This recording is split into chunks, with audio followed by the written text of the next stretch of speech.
Please welcome Kyle.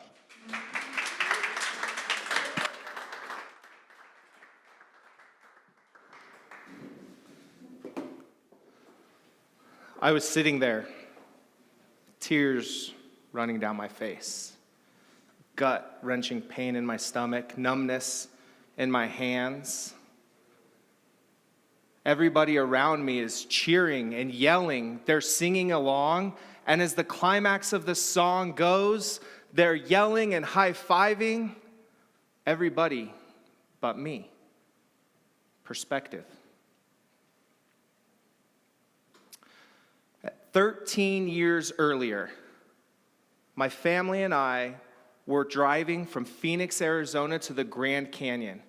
We had rented a blue Mitsubishi Endeavor, and we had just passed through Sedona, easily one of the most beautiful places on earth. On my Sony MP3 player, not an iPod, because I wasn't cool enough. On my Sony MP3 player, Neil Diamond started to strum those chords, those iconic chords that everybody knows the words to. My dad sitting in the seat next to me, we start to hear the chorus ramp up, and we do it together. We belt it out. Sweet Caroline, bum, bum, bum. The song goes, and we continue to sing right along with it. And as it ends, I look over at him, and I play it again. This time, as Neil, we're on a first-name basis now. This time, as Neil starts to sing again, reaching out, I reach over and I touch my dad and I start to tickle him and mess around. Touching me, and he reaches over and he touches me as well.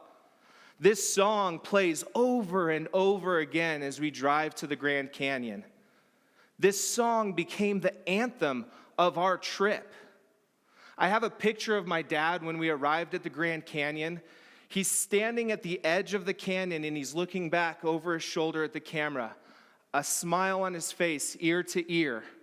You could see the joy, the fun, and the connection that this trip had. Perspective. Why perspective, you may ask? Because that trip I was on was as a 19-year-old freshman in college. It was a vacation for me, the first time that I have ever been to Arizona. We went mini golfing. In fact, this is the time of year where people were popping their collars. So I was that cool kid, getting a tan, popping my collar, mini golfing with family. This was a vacation for me. But for my dad, we were down there to see alternative medicine doctors because everything that we had been doing up to this point wasn't working. My dad had been diagnosed with malignant sarcoma 2 years prior. They removed a tumor the size of a cantaloupe out of his leg. The radiation wasn't stopping the spread, and this alternative medicine was to inject squid ink into his body to see if this would work. Sadly, several months after that trip, I sat there by my dad's side with my mom, my brother, and my sister all with me. And we told my dad that it was okay, that he could go on, that we would be all right without him. That trip, in his perspective, was an opportunity to share one last memory with family, to have one last set of laughter, to have one last moment of joy and fun with the family. It's perspective. For 13 years, I could not listen to that song. And I didn't realize why I couldn't listen to it. In fact, the first time that it came on, I don't remember when, whether it was the radio or in a TV commercial, but immediately I made sure to turn it off. To listen to that song without my dad was to acknowledge that he was no longer going to ever listen to it with me again. To listen to that song without my dad was to dishonor the time and the trip that we had together. But you see, in 2018, there was a man by the name of Jordan Caroline playing on the Nevada basketball team. I had attended several UNR games throughout the season, and every single time he was on the court or something happened, they would play that song as a tribute to Jordan Caroline. And the only thing that I could find myself doing was shoving my head into my lap and plugging my ears and humming as loud as I can.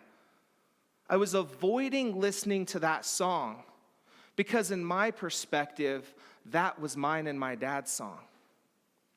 So I had a friend call me up and say, hey, Kyle, I've got tickets to the seniors night basketball game at UNR. Do you want to go? And I said, absolutely. Yes, I will. So I drove on down there to pick him up. And as I'm driving back to the office, I realized what I had just done. I realized that I had committed to going to this basketball game where they were probably going to play that song more times than they had all year long to remember Jordan Caroline by. And I said, what am I doing? Why am I going through this? And then really I started having this inner conflict, this inner dialogue with myself, saying, why do you not want to listen to the song? Why is it so bad for you to listen to this song? What does it mean if you listen to it without your dad? And I started fighting with myself. I'm sure you've had that, where you're sitting there and you're talking back and forth and you look like a crazy person in the car and you're like having a conversation, nobody's there with you. And I'm like, why, Kyle? So when I got home that night and I'm getting ready, putting on my Nevada basketball shirt, it was a whiteout, so we all had the white shirts on. And I said to my wife, I said, I'm going to listen to the song tonight. I'm going to give myself permission to listen to the song. The decision that I made was probably one of the most difficult that I have made in a long time. But I gave myself permission to listen. I didn't know what was going to happen, but I was going to hear it.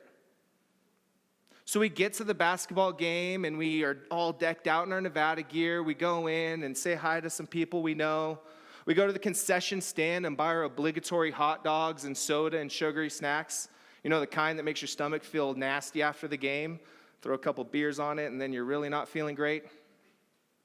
We go to find our seats, and we sit down, and we get ready. They start to announce the seniors, and I see Jordan Caroline's up next. So I get ready and I brace, grip my fists. My breath starts to get shallow, and I'm waiting for it. He runs down, high fives all of the teammates, goes and gives his mom a big hug and a kiss, shakes the coach's hand. The song never plays. Whew! I was lucky. Nevada started out with the lead of that game. They ended up winning 81-53, if you wanted to know. And then a timeout occurred.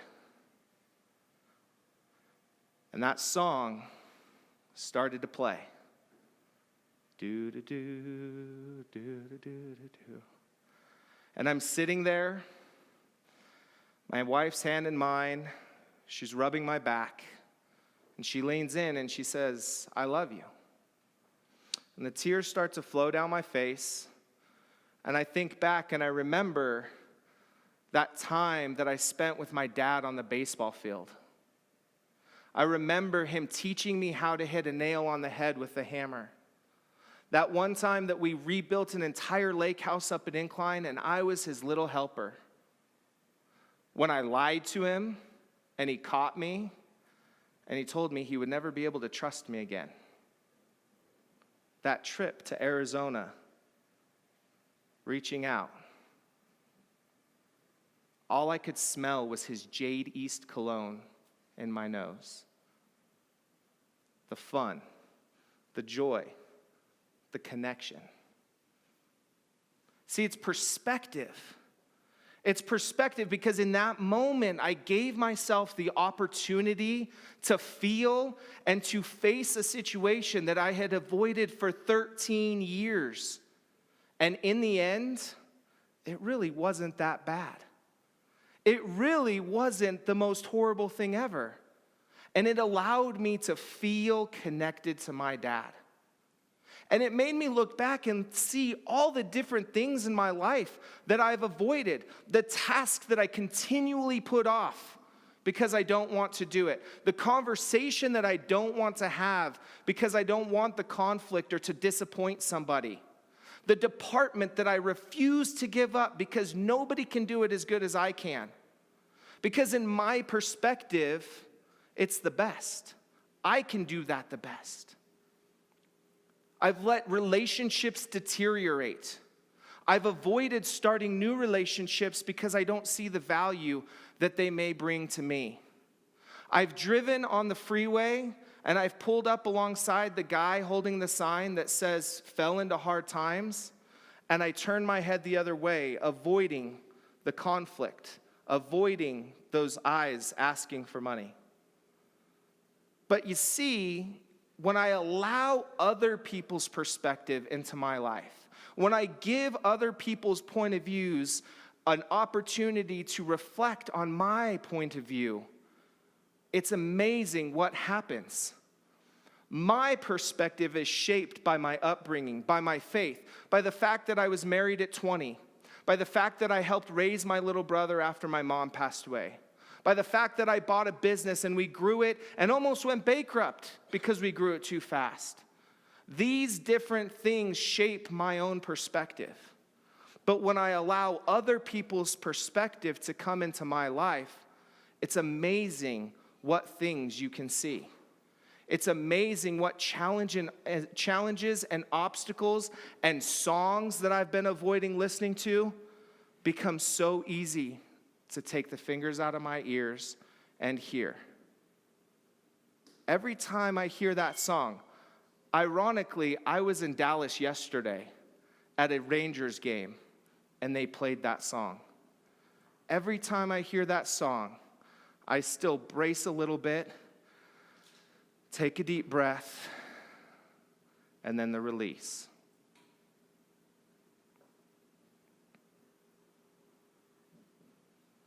Then the release.